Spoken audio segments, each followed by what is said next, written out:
10 बातें जो कृष्ण के जीवन को बनाती है महानतम। जीवन प्रबंधन के लिए सबसे श्रेष्ठ सूत्र। जन्म से लेकर देहत्याग तक भगवान कृष्ण के जीवन की लगभग हर घटना में कोई सूत्र है। युद्ध भूमि पर दिया गया गीता का उपदेश संसार का श्रेष्ठतम ज्ञान माना जाता है। मैनेजमेंट मास्टर कहें या जगत गुरु, गिरधारी कहें या रणछोड़, भगवान कृष्ण के जितने नाम हैं उतनी कहानियां। जीवन जीने के तरीके को अगर किसी ने परिभाषित किया है तो वो कृष्ण हैं। कर्म से होकर परमात्मा तक जाने वाले मार्ग को उन्हीं ने बताया है। संसार से वैराग्य को सिरे से नकारा, कर्म का कोई विकल्प नहीं, ये सिद्ध किया। कृष्ण कहते हैं, मैं हर हाल में आता हूं, जब पाप और अत्याचार का अंधकार होता है तब भी, जब प्रेम और भक्ति का उजाला होता है तब भी। दोनों ही परिस्थिति में मेरा आना निश्चित है। नंबर 1, शुरू से अंत तक जीवन संघर्ष ही है। कारागृह में जन्मे कृष्ण, पैदा होते ही रात में यमुना पार कर गोकुल ले जाया गया। तीसरे दिन पुतना मारने आ गई। यहां से शुरू हुआ संघर्ष देह त्यागने से पहले द्वारिका डुबोने तक रहा। कृष्ण का जीवन कहता है, आप कोई भी हो, संसार में आए हैं तो संघर्ष हमेशा रहेगा। मानव जीवन में आकर परमात्मा भी सांसारिक चुनौतियों से बच नहीं सकता। कृष्ण ने कभी किसी बात की शिकायत नहीं की, हर परिस्थिति को जिया और जीता। कृष्ण कहते हैं, परिस्थितियों से भागो मत, उसके सामने डटकर खड़े हो जाओ, क्योंकि कर्म करना ही मानव जीवन का पहला कर्तव्य है। हम कर्मों से ही परेशानियों से जीत सकते हैं। नंबर 2, स्वस्थ शरीर से ही विजय है। कृष्ण का बचपन माखन मिश्री खाते हुए गुजरा। आज भी भोग लगाते हैं हम, लेकिन ये संकेत कुछ और है। आहार अच्छा हो, शुद्ध हो, बल देने वाला हो। बचपन में शरीर को अच्छा आहार मिलेगा तो ही इंसान युवा होकर वीर बनेगा। शरीर को स्वस्थ रखना है तो बचपन से ध्यान देने की जरूरत है। ये पैरेटिंग के दौर से गुजर रहे युवाओं के लिए बड़ा मैसेज है। अपने बच्चों को ऐसा खाना दें जो उनको बल दे, सिर्फ स्वाद के लिए ही न खिलाएं। तभी वे बड़े होकर स्वयं को और समाज को सही दिशा में ले जा पाएंगे। नंबर 3, पढ़ाई किताबी ना हो, रचनात्मक हो। कृष्ण ने अपनी शिक्षा मध्य प्रदेश के उज्जैन में सांदीपनी महर्षि के आश्रम में रहकर पूरी की थी। कहा जाता है 64 दिन में उन्होंने 64 कलाओं का ज्ञान हासिल कर लिया था। वैदिक ज्ञान के अलावा उन्होंने कलाएं सीखी। शिक्षा ऐसी ही होनी चाहिए जो हमारे व्यक्तित्व का रचनात्मक विकास करे। संगीत, नृत्य, युद्ध सहित 64 कलाओं कृष्ण के व्यक्तित्व का हिस्सा है। बच्चों में कोरा ज्ञान न भरे, उनकी रचनात्मकता को नए आयाम मिले, ऐसी शिक्षा व्यवस्था हो। नंबर 4, रिश्तों से ही जीवन है, बिना रिश्तों के कुछ नहीं। कृष्ण ने जीवन भर कभी उन लोगों का साथ नहीं छोड़ा जिनको मन से अपना माना।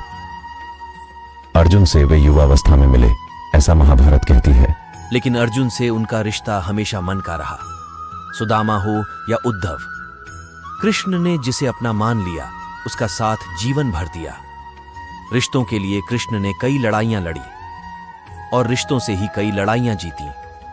उनका सीधा संदेश है, सांसारिक इंसान की सबसे बड़ी धरोहर रिश्ते ही हैं। अगर किसी के पास रिश्तों का ठाती नहीं है तो वो इंसान संसार के लिए गैर जरूरी है। इसलिए अपने रिश्तों को दिल से जिएं, दिमाग से नहीं। नंबर 5, नारी का सम्मान। समाज के लिए जरूरी राक्षस नरकासुर का आतंक था। करीब 16,100 महिलाओं को उसने अपने महल में कैद किया था। महिलाओं से बलात्कार में उसे सुख मिलता था। कृष्ण ने उसे मारा, सभी महिलाओं को मुक्त कराया। लेकिन सामाजिक कृतियां तब भी थीं। उन महिलाओं को अपनाने वाला कोई नहीं था।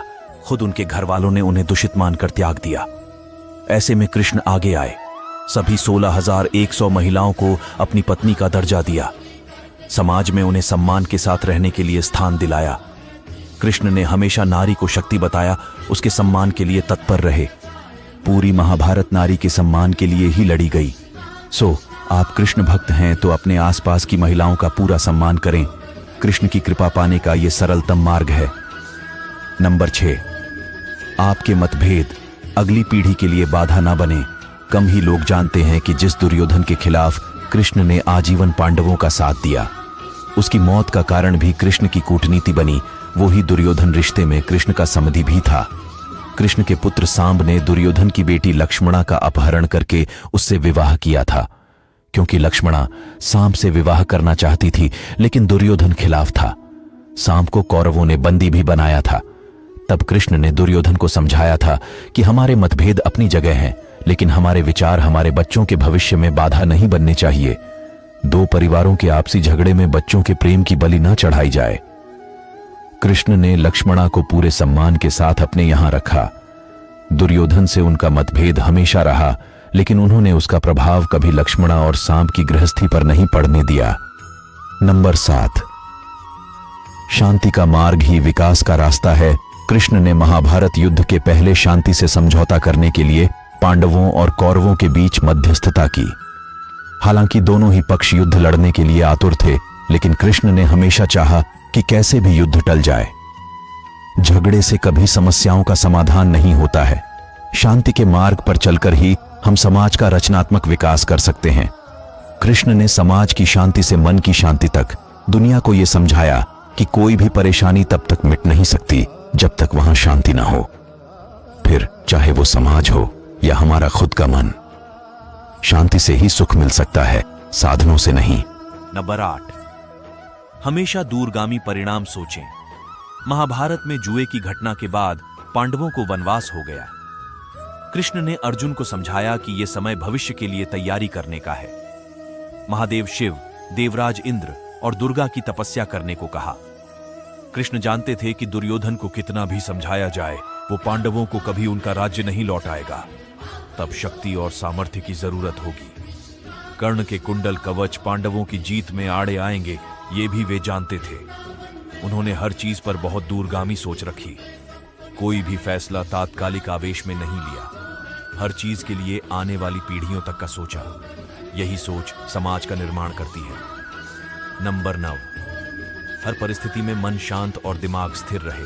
पांडवों के राजसूय यज्ञ में शिशुपाल कृष्ण को अपशब्द कहता रहा। छोटा भाई था, लेकिन मर्यादाएं तोड़ दी। पूरी सभा चकित थी, कुछ क्रोधित भी थे, लेकिन कृष्ण शांत थे, मुस्कुरा रहे थे। शांति दूत बनकर गए तो दुर्योधन ने अपमान किया। कृष्ण शांत रहे। अगर हमारा दिमाग स्थिर है, मन शांत है, तभी हम कोई सही निर्णय ले पाएंगे। आवेश में हमेशा हादसे होते हैं, ये कृष्ण सिखाते हैं। विपरीत परिस्थितियों में भी कभी विचलित नहीं होने का गुण कृष्ण से बेहतर कोई नहीं जानता। नंबर 10, लीडर बने, श्रेय लेने की होड़ से बचें। कृष्ण ने दुनिया भर के राजाओं को जीता था। जहां ऐसे राजाओं का राज था जो भ्रष्ट थे, जैसे जरासंध, लेकिन कभी किसी राजा का सिंहासन नहीं छीना। कृष्ण के पूरे जीवन में कभी ऐसा नहीं हुआ कि उन्होंने किसी राजा को मारकर उसका शासन खुद लिया हो। जरासंध को मारकर उसके बेटे को राजा बनाया, जो चरित्र का अच्छा था। सभी जगह ऐसे लोगों को बैठाया जो धर्म को जानते थे। कभी किंग नहीं बने, हमेशा किंग मेकर की भूमिका में रहे। महाभारत युद्ध में भी खुद हथियार नहीं उठाया, पूरा युद्ध कूटनीति से लड़ा। पांडवों को सलाह देते रहे, लेकिन जीतने का श्रेय भीम और अर्जुन को दिया। मुझे उम्मीद है कि आपको यह वीडियो जरूर पसंद आई होगी।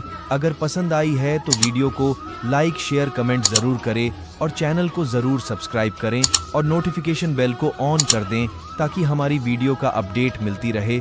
धन्यवाद।